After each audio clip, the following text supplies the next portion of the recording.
مساء الخير على احلى واجمل متابعين سفرة سهير. ازيكم يا حبايبي؟ عاملين ايه؟ يا رب النهارده تكونوا بخير. هنعمل مع بعض اكله كلنا ما بنختلفش عليها، الاكله المفضله للشعب المصري، المحشي. هنعمل المحشي بتاعنا بطريقه حلوه جدا وبخلطه بجد سهله قوي ومش هتتعبي وانتي بتعمليها. هنعملها بطريقه حلوه جدا. بصوا المحشي كمان هقطع معاكم. بجد الرز طالع مفلفل من جوه وفي نفس الوقت الكوسة مزبدة خالص. هنعمل مع بعض المحشي ده بأبسط طريقة ممكن أي حد يقدر يتعلمها معايا. لو عجبك الفيديو ما تنسيش تعملي لايك واشتراك وتفعلي الجرس. بعد بقى ما شفنا المحشي بتاعنا اللي شكله مغري قوي، تعالوا بقى نشوف المحشي الحلو ده اتعمل ازاي. المحشي بتاعي بسيط جدا وسهل ومش هنعمله، مش هنقف كتير في المطبخ. هنعمله بجد، يعني بصوا بخلطة كده بسيطة جدا هيطلع معاكي محشي بجد جميل جدا وخفيف على المعدة. تمام. اول حاجة بجيب الكوسة والبتنجان والفلفل. اهم حاجة يكونوا الحاجة بتاعتك تكون طازة. بنبدأ بنقور البتنجان بتاعنا بالشكل ده. طبعا كلنا شاطرين وبنعرف نقور البتنجان والكوسة والفلفل، بس في عرايس كده بتبقى لسه اول مرة تدخل المطبخ، فاحنا هنقور كده كام واحدة معاهم علشان خاطر ايه، يتعلموا معانا. بصوا بعد كده بقور بقى كل الكمية بالشكل دوت. انا اول حاجة بدأت بيها قورت البتنجان. البتنجان ننضف كويس القلب بتاعه، نشيل اللي هو اللي بيبقى البذر من جوه، بوريكم السمك بتاعه. البتنجان عشان يبقى مزبد معاكي يعني ما ترفعيش البتنجانة وانتي بتقوريها، خلي ليها طبقة كده وسمك. بصوا بوريكم بالشكل ده السمك بتاعها بيطلع بقى في الاخر. بجد البتنجان بيبقى مزبد وتحفة. الفلفل بجيب بقى بقطعه كده بالشكل ده وبخلي حتة من الطرف عشان نعمله غطا نقفل بيه الفلفل بتاعنا. بشيل البذر بالشكل دوت. بدأت بقى أعمل الكوسة، بقطع الجنب اللي من فوق واللي من تحت بالشكل ده. بجيب بقى أي مقوار عندي، اللي هو ممكن المقوار اللي هو فيه سوستة أو المقوار اللي هو العادي. تمام. اللي فيه سوستة ده بيطلع قلب الكوسة مرة واحدة، بجد بيبقى حلو جدا في التقوير. بصوا أنا قورتها بالشكل ده، شلت قلب الكوسة وهعمل كمان واحدة معاكم. طبعا كمية الخضار اللي انت حابة تعمليها محشي، الكمية طبعا اللي تناسبك اعمليها. تمام. هعمل كمان برضو واحدة اهوت وهقورها معاكم. بصوا دوت المقور اللي هو اللي فيه سوستة، بيطلع لك قلب الكوسة بالشكل ده حتة واحدة. هو انا بفضل المقور دوت اكتر من المقور التقليدي. بصوا كمان هعمل معاكم واحد. يعني بصوا بجيب اهم حاجة بثبت المقوار، السوستة بتاعت المقوار، وبعد كده ايه بلفها. يعني بصوا بتتلف معايا بتطلع بقى حتة واحدة. بصوا بالشكل دوت. بعد بقى ما عملت معاكم الكوسة والبتنجان والفلفل قورناهم سوا، هكمل باقي الكمية كلها. وبعد كده هنبدأ مع بعض يعني هنعمل دلوقتي اللي هو التسبيكة بتاعت المحشي. اول حاجة بجيب طاسة على النار، بحط فيها اي مادة دهنية، عايزة حبة تعمليه بسمنة تمام، حابة تعمليه بزيت تمام. جبت بقى شوية بصل، احنا عارفين المحشي بيحب البصل الكتير. حطيت البصل بس اخدت حوالي معلقتين كبار عشان هنعملها. يعني هنشوف مع بعض هنعملها في الاخر مع التسبيكة.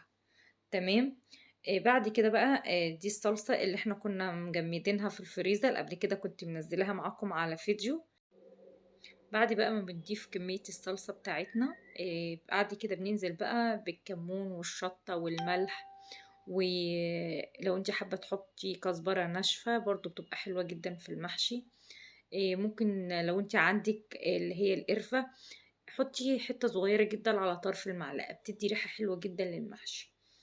حابة تحطي خلطة محشي برضو تمام. اللي يعني اللي بتحبي الطعام بالمحشي بتاعك في الخلطة اللي يعجبك. سبتها بقى اتسبكت كويس جدا. بدأت غسلت الرز. بعد ما غسلته جبت برضو الخضرة دي احنا كنا منزلينها برضو في فيديو، بس انا بعمل معاكم الحاجة ايه اللي بكون مخزنها معاكم برضو على القناة. بعد كده هو اتحطيت بقى الرز والخضرة والتسبيكة بتاعتنا اللي احنا عملناها دلوقتي. وبعد كده بدأت برضو ايه ازود الملح والكمون والشطة وفلفل اسود والخلطة بتاعت المحشي. إيه يعني بصوا بدأت بقى اقلب بايدي بالشكل دوت، لانك طبعا مش هتقدري تقلبي كمية كبيرة بالمعلقة، هتبقى تقيلة جدا. وانا بقلب بالشكل دوت، لو احتاجت معايا احنا بنزود طبعا التسبيكة اللي احنا عملناها.